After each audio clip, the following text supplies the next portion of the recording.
Sample problem 5.01.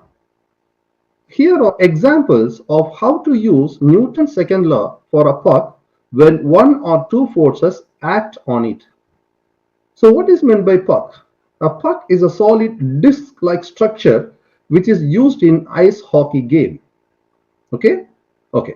So parts A, B and C of the figure shows three situations in which one or two forces acting on a puck that moves over a frictionless ice along an x-axis in one-dimensional motion.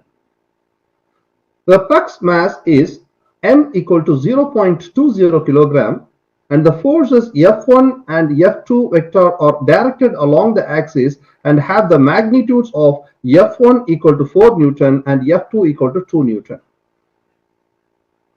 And the force F3 vector is directed at an angle theta equal to 30 degree and has the magnitude F3 equal to 1 Newton.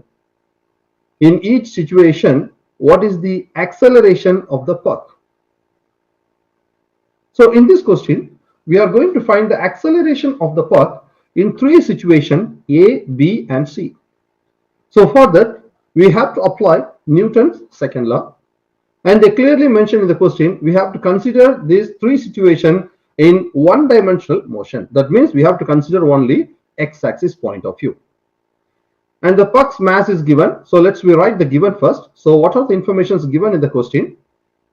Mass of the puck is given, which is m equal to 0.2 kilogram. And F1 magnitude is 4 Newton. And F2 magnitude is 2 Newton.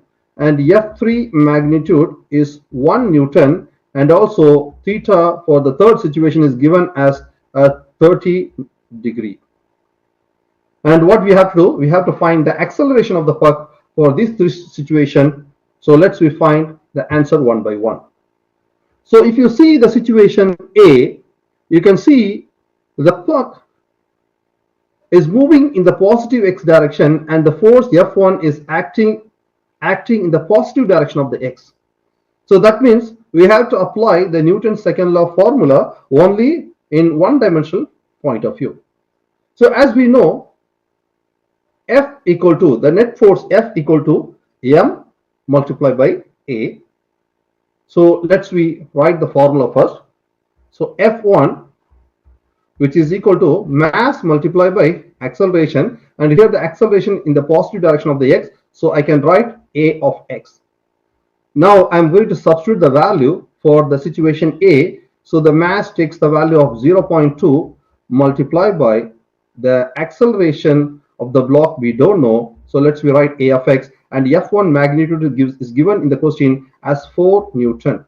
Now we have to rearrange this equation in terms of acceleration because that is our question, right? We have to find the acceleration of the puck. So if you rearrange this equation, the acceleration of the puck in terms of a positive direction of the x, which is equal to 4 Newton divided by 0.2, right? So here, when you divide 4 by 0.2, we got the answer as 20. So the unit is very, very important. So the unit for the acceleration is meter per second square. That means 20 meter per second square. So that's the answer for situation A. So this is the answer for situation A. Now we have to come for the second situation. Situation B.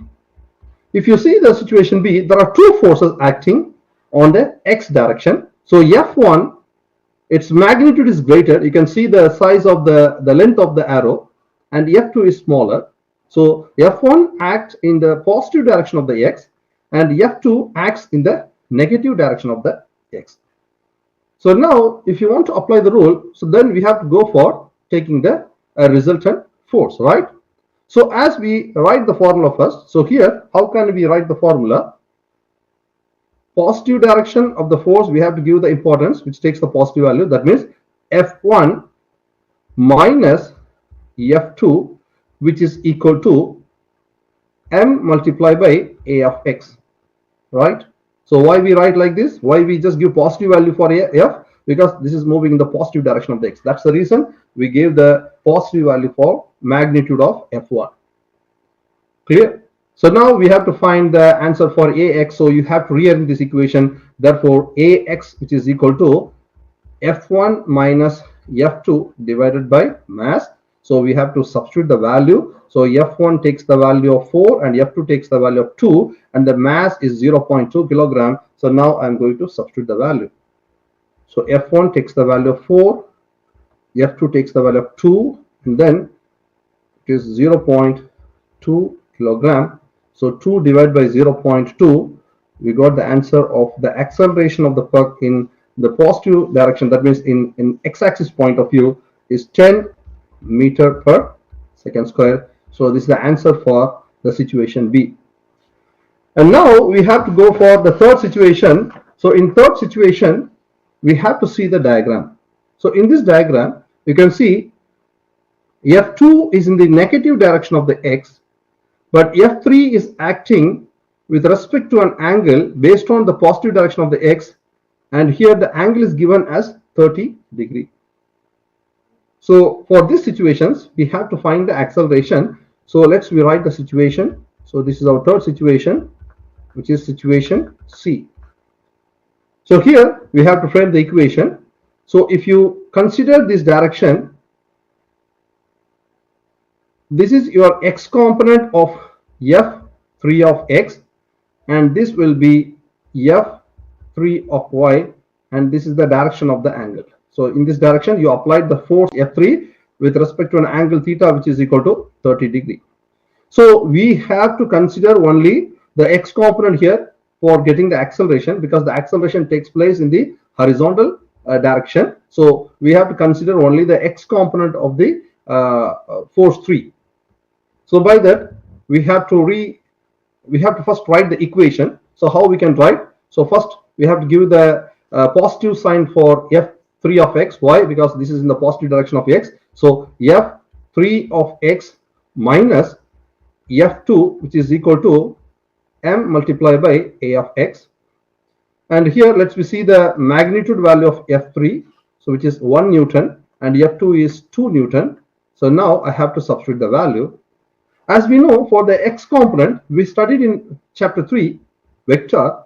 So for the x component, we have to use the formula magnitude of F3 multiplied by cosine of theta, and minus F2, which is equal to m multiplied by a of x. So we have to rearrange this equation in terms of a of x. Therefore, a of x, which is equal to F3 magnitude multiplied by cosine theta minus F2 divided by m. Now I am going to substitute the value. So F3 takes the value of magnitude, which is 1 Newton, multiplied by cosine of 30 degree, and F2 magnitude is 2 Newton. So divided by the mass is 0.2.